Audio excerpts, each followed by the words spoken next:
सच्ची दौलत दिल्ली शहर का एक पुराना और भीड़-भाड़ वाला इलाका था, जहां हर दिन हजारों लोग मंदिर में दर्शन करने और बाजार से सामान खरीदने आते जाते थे।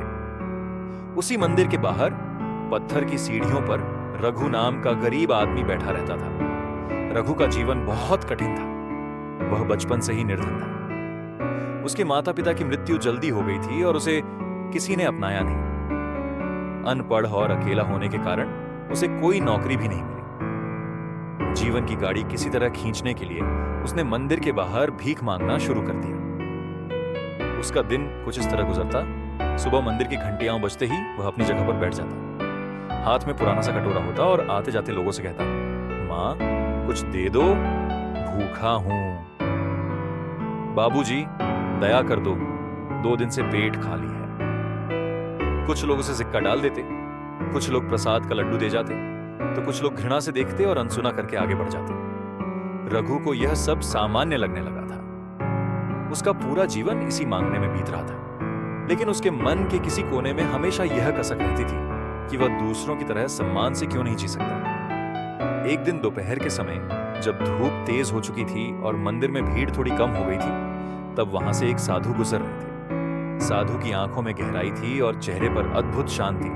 रघु ने हमेशा की तरह हाथ फैलाया और कहा, बाबा कुछ दे दो। साधु ने उसके चेहरे की ओर देखा और मुस्कुराए। फिर धीमी आवाज में बोले, बेटा तुम रोज सबसे मांगते हो, लेकिन कभी किसी को कुछ देते हो क्या? रघु उनके प्रश्न से हक्का बक्का रह गया। उसने सोचा, मैं तो भिखारी हूं, मेरे पास है ही क्या जो किसी को दूं? उसने झेंपते हुए जवाब दिया, बाबा मैं तो गरीब हूं, मेरे पास है ही क्या?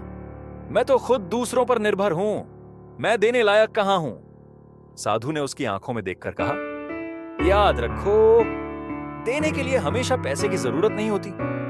तुम्हारी मुस्कान भी किसी का दिन संवार सकती है, तुम्हारे शब्द भी किसी को हिम्मत दे सकते हैं। कभी किसी प्यासे को पानी पिलाओ, कभी किसी थके हुए का सामान उठा दो, यही सच्ची दौलत है। इतना कहकर साधु आगे बढ़ गए, लेकिन उनकी बात रघु के मन में घर कर गई। उस रात रघु बहुत देर तक सो नहीं पाया। उसके कानों में बार बार वही वाक्य गूंज रहा था, देने के लिए पैसे की जरूरत नहीं होती।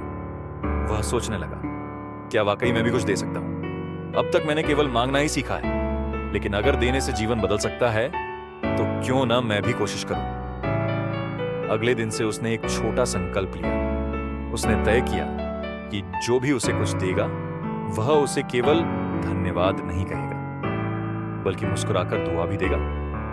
भगवान आपको खुश रखे। यह उसका पहला देना था। धीरे धीरे उसने और भी छोटे छोटे काम शुरू कर दिए। जब कोई बूढ़ा व्यक्ति मंदिर की सीढ़ियां चढ़ने में मुश्किल महसूस करता तो वह दौड़कर उसका हाथ पकड़ लेता। जब कोई औरत भारी थैला उठाकर आती तो वह उसे मंदिर के गेट तक पहुंचाने में मदद करता। लोग चौंक गए, अरे यह तो वही भिखारी है, पर अब इसमें कुछ बदल गया है, यह मुस्कुराता है, मदद करता है। एक दिन रघु मंदिर के बगल में लगे पौधों के पास बैठा था। उसने देखा कि कुछ सुंदर फूल खिले हुए हैं। अचानक उसके मन में विचार आया, जब कोई मुझे सिक्का देगा तो मैं उसके बदले में यह फूल भेंट करूंगा। पैसे तो मेरे पास नहीं, लेकिन यह फूल तो मुफ्त हैं और फूल में भगवान की महक है। उस दिन से उसने यह आदत बना ली। कोई उसे भीख देता तो वह खुशी से पौधे से एक फूल तोड़कर उस व्यक्ति को भेंट करता और कहता, यह आपकी मुस्कान के लिए। लोग पहले हैरान होते, फिर खुश हो जाते। किसी के चेहरे पर मुस्कान खिल जाती, किसी की थकान मिट जाती। धीरे धीरे लोग रघु को ढूंढकर आने लगे। चलो मंदिर चलते हैं, वहां एक भिखारी है जो फूल देता है। महीनों बीत गए। अब रघु केवल भिखारी नहीं रह गया था, वह लोगों के लिए फूल वाला बाबा बन गया था।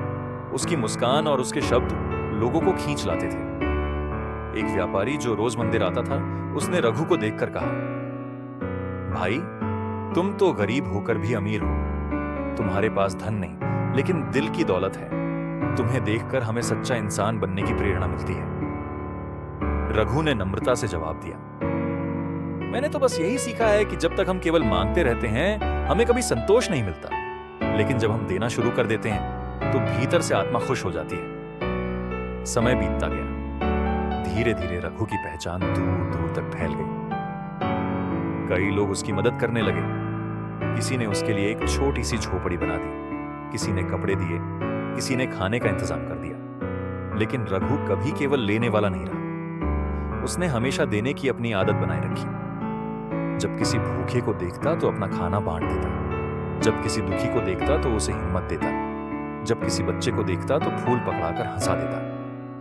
रघु अब भिखारी नहीं था, वह लोगों के लिए जीवित प्रेरणा बन चुका था।